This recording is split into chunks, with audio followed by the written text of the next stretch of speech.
अगदी बरोबर. सर आपण मराठवाड्याकडे वळूया, कारण अगदी. छत्रपती संभाजी मधलं जे राजकारण आहे ते संपूर्ण राज्यात चर्चेत होतं. शाळीग्रामजी, मी तुमच्याकडे येतो. काय घडू शकतं? भाजप आणि शिंदे सेना दोघांनी खूप जोर लावला होता आणि एमआयएम तर आहेच. नाही, एक सगळ्यात महत्वाची गोष्ट मला सांगावीशी वाटते की महायुतीने इथे एक शहाणपणा जो दाखवला तो फार महत्वाचा आहे. दोन्ही जे पक्ष आहेत, शिंदे सेना आणि भाजप यांनी हे वेगवेगळे लढले. याच्यात खूप मोठं एक राजकीय गणित सामावलेलं आहे. कारण इथं बंडाळी जी झाली ती भाजपमध्ये सर्वाधिक बंडाळी झाली आणि नंतरच्या काळामध्ये शिवसेना म्हणजे शिंदे सेना जी आहे त्याच्यामध्ये पण खूप बंडाळी झाली. आता बंडाळी का होते तर स्वाभाविक आहे, जो पक्ष सत्तेवर बसणारा असतो त्यातलेच लोक नाराज होतात आणि बंडाळी करत असतात.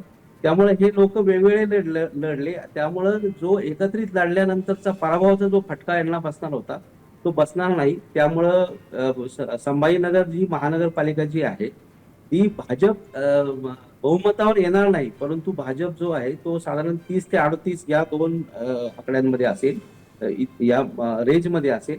आणि साधारण शिंदे सेना ही 15 ते 20 या दरम्यान असेल. आणि तिसऱ्या नंबरचा जो पक्ष असेल तो एमआयएम. उबाटाचा जो इथला विषय आहे तो मुंबई नंतरचा जी शहर आहे ते बाळासाहेबांचं आवडतं शहर म्हणून संभाजीनगर म्हटलं गेलं. परंतु इथं ज्या पद्धतीनं ठाकरे बंधूंनी जो लावायला पाहिजे होता तो दिसला नाही. आणि फडणवीस आणि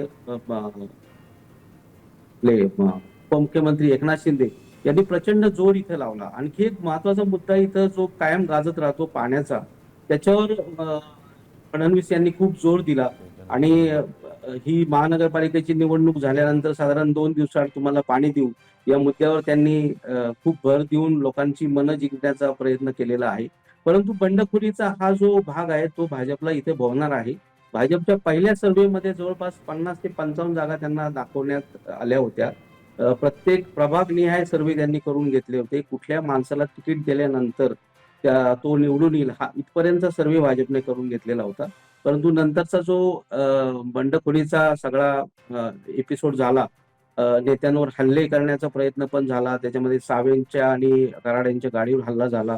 त्यातनं एक लक्षात असं येतं की बंडखोरीचा जो फटका आहे तो भाजपला इथे बसेल. आणि हा बंडखोरीचा मुद्दा छत्रपती संभाजीनगरमध्ये चर्चेत होताच. नागपूर आणि नांदेडसाठी देखील मी तुमच्याकडे येणार आहे सर.